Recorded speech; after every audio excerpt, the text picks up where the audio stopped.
guys, welcome on this new Coach Live Academy Lab Guide. I'm Corentin Guinez, and today we are with the Porsche 718 around Road Atlanta for week 4 of the Falcon Sports Car Series. So as usual, first I'm gonna go with the hot lap, and then we're gonna go into more details about the combo. So yep, let's get started.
Alright guys, so here we go for the lap with the Porsche around Road Atlanta, and here comes C1, basically looking first at the 100 meter board because that's what you can really see at first, but then just looking at the beginning of the exit road, which is basically the pit exit of another layout.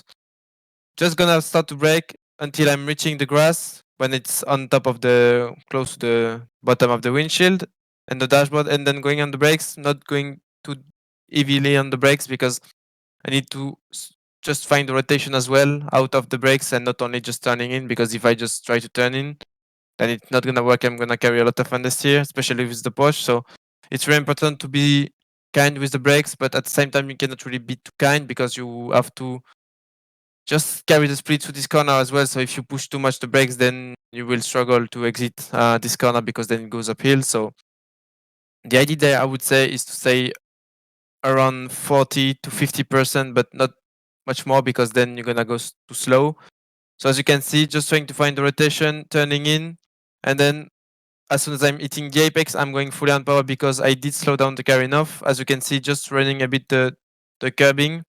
And I just make sure I'm not going too deep on the inside because then it will make the car bounce and then it's not gonna go well in the exit of this one. And then for the exit of this one, I'm not gonna try to be too close of the curbing, not gonna go too wide as well on the exit because it's not making you faster as well. And because by going too wide, I would say on the at the exit of T1, it makes everything a bit more difficult. I would say, like the next two corners, it's better to set up the next two corners by going a bit more tighter. I would say out of this T1 like this basically.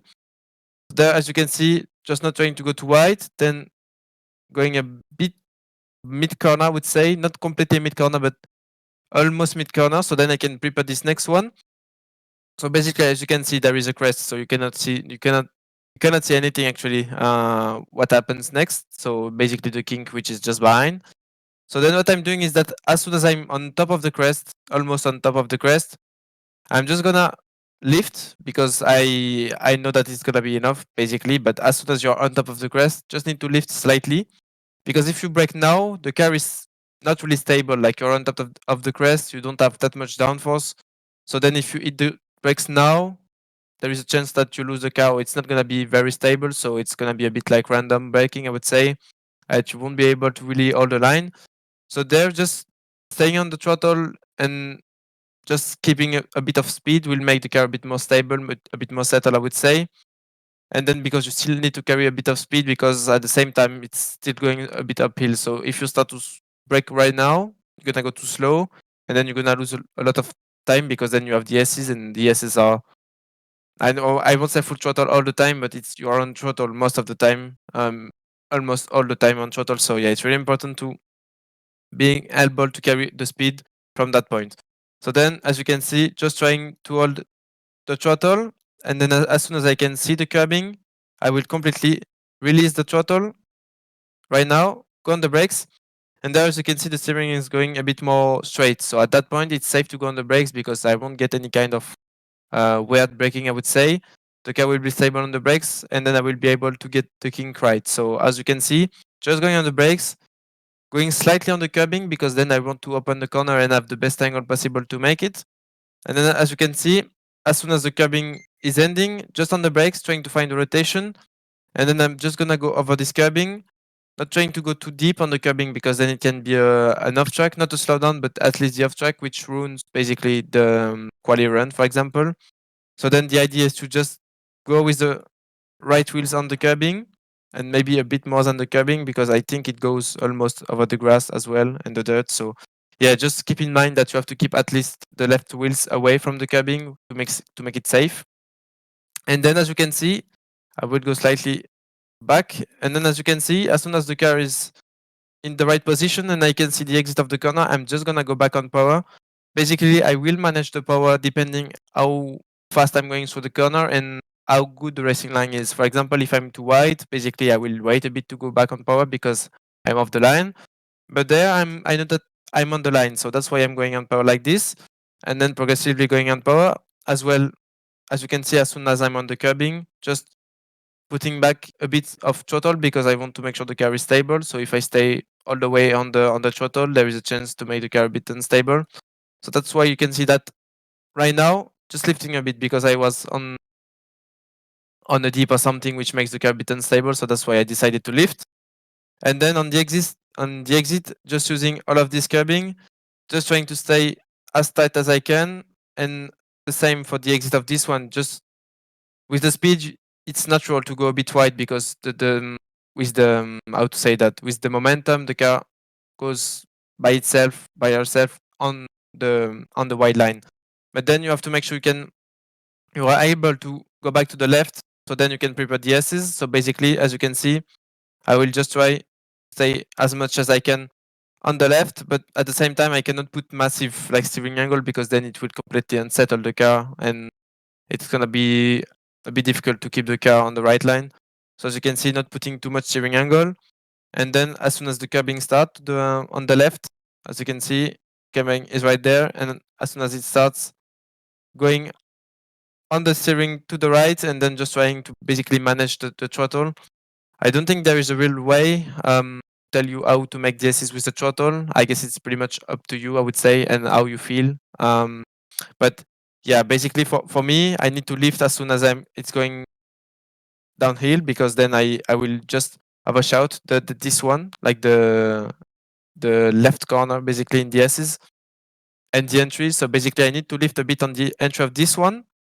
And then as soon as I'm going over this curbing, from now I can almost go full throttle if I remember. So just a bit of lifting for this one because then if I overshot this one, I'm wrong for the rest of this sector. But then if I manage to lift a bit now, then it sets all the DSs and I will be good to make it until the end of DSs. So as you can see, just lifting a bit now on the curbing, going back on power, and from now and from now as you can see, I will be full throttle until the end. So basically, just now using all of this curbing, you can also use a bit of grass. I think it's fine. It doesn't slow down the car that much. And if the car is straight, you should be fine. You won't lose the car, I'm sure. So as you can see, car is almost straight, just going on the curbing. Then same, using all of this curbing.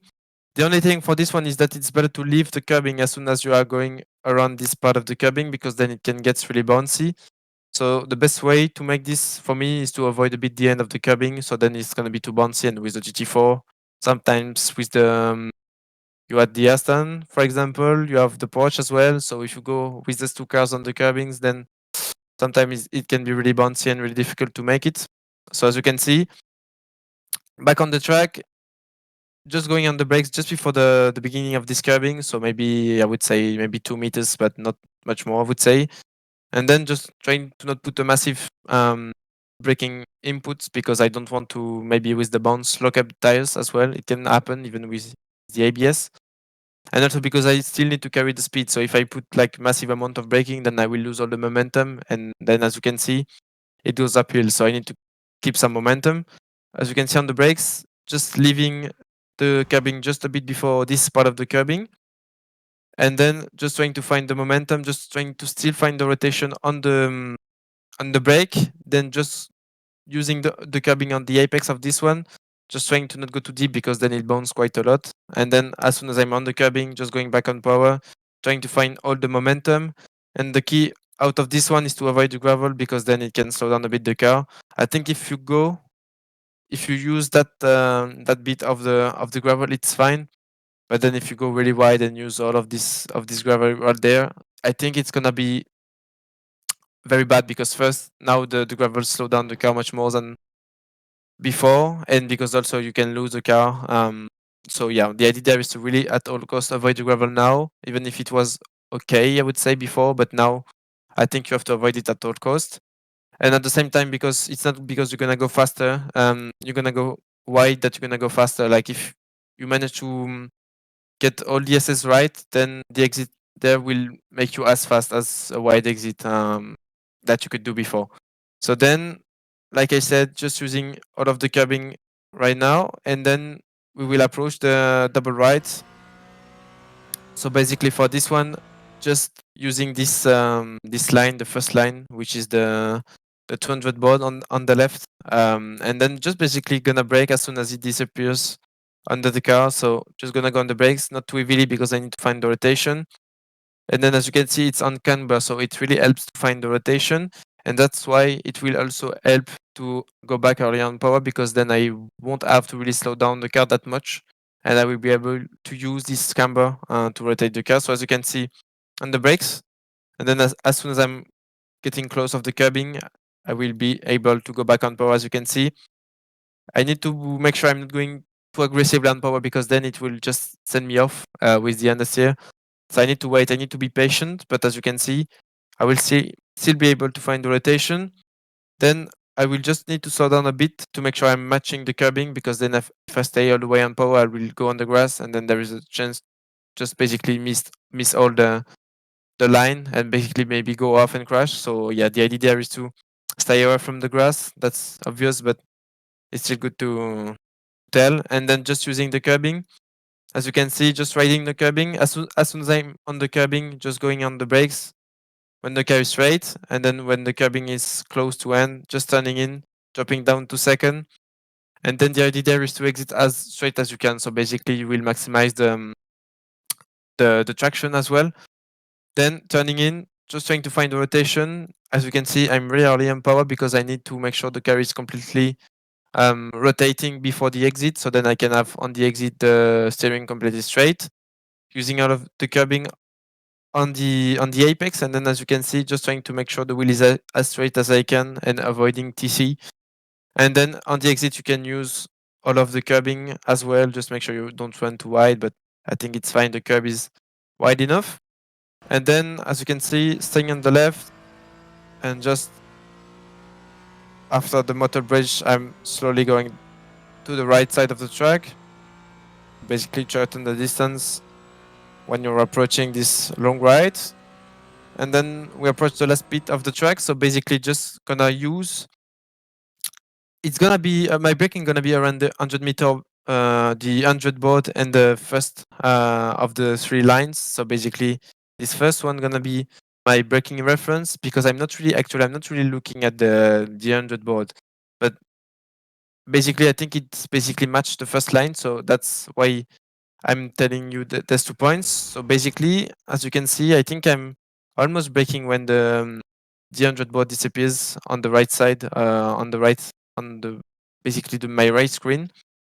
So then, as you can see, just going on the brakes, big braking zone, then just trying to slow down as much as I can the car, and I think I will drop to second for me because I need to slow down the car even more. With third, it's not gonna be enough, and also because I'm not gonna have the good traction and good speed out of this one because at that point it's slowly gonna go uphill. So that's why I need to drop to second, but mostly because I need to slow down the car.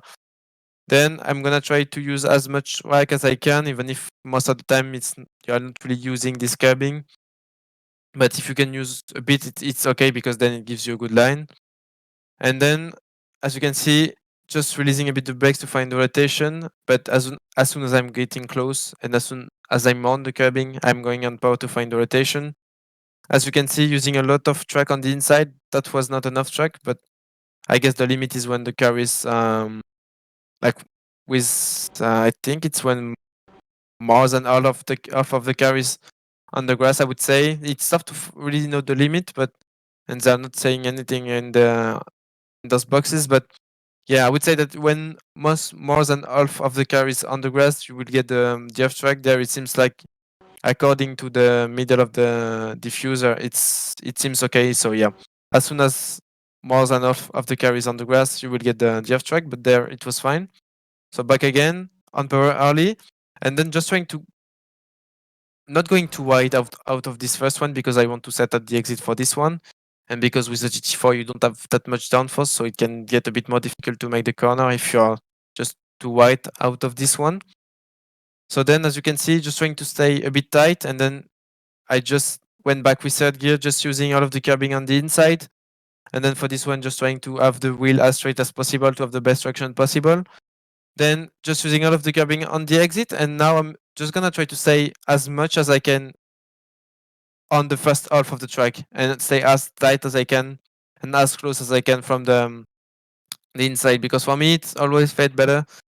It was always a bit faster for me, I would say, because I shortened the distance by doing that. The only good thing for me by going wide on this part of the track is when you start, for example, a quali lap, where it's really important to carry a lot of speed because it gives you some advantage, I would say, over the maybe, I don't know, it's maybe 300 or 500 meters before T1. It's very important to do that because then you can gain maybe alpha tens, but it's still alpha tens to gain on the quali lap. So yeah, but for me, for the race, it's never felt better to go wide. Maybe it's just I'm doing it wrong, but for me, it always felt as good to do that, and I always gain a bit of time. So yeah, I would say that staying in the middle of the track can be a good option as well. But yeah, then it's pretty much up to you. For me, it's now I'm used to do that, so I'm doing that all the time. And maybe that if you go wide, maybe it's a bit better to make this one. But then if you have the right line for the when you're off in the middle of the track, then if you have the right line to make this corner anyway without lifting, I think it's okay to do this line. So yeah, but then if you are not comfortable enough to make it with that line, I guess you can still go with the wide line, which is not. I guess the two lines are okay. You won't gain loads of time. So yeah, then it's pretty much up to you. For me, I'm used to use the middle line, so that's what I'm using. And then for the very last corner, I'm just using all of the curbing to make sure I can make it without lifting. Back again, all of the curbing used, and then all the way on power, using all of the curbing on the very exit of the corner, and we're back for another lap. So yep, that was it for the lap with the 718 around Red Atlanta. Alright guys, that is for today with the 718 around Red Atlanta for week 4 of the Falcon Sports Car Series. Hope you enjoyed the video and you learned a bit from it as well. Don't forget to like and subscribe to the channel and join the Discord server if you have any questions about the work we are making. And yes, see you for week 5. Bye bye.